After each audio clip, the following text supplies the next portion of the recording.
So, nadaanan namin tong New Orleans Visitor Center. Diyan yung may free na mapa ng New Orleans. Nagbigay din ng tips si Kuya kung saan yung mga gandang mga puntahan. So, nasa French Quarter area na raw kami. And then, sobrang daming store at mga voodoo dolls. At meron pa mga crocodiles. Naalala ko tuloy dun sa Pilipinas, parang ganyan itsura ng mga ginagamit kapag may kukulamin daw. At meron din kami nadaan na may cooking class show. Based dun sa may chart, umaabot ng $45.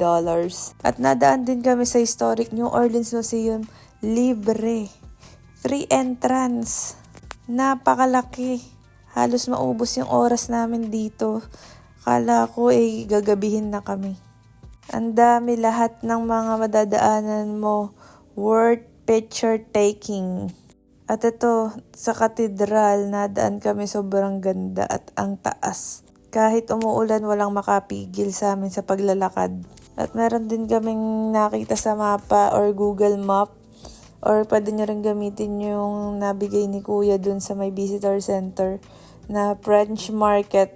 Since ang daming road na ginagawa, so ang dami talaga naming long cut dyan.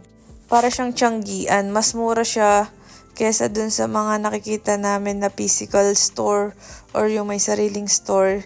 Diyan kasi sama-sama sila dyan. So bumili na rin kami ng mga souvenirs at mga pampasalubong. Yung magnets dito nasa $1 each lang. And then yung mga necklace, $3.99. Bundles na yon.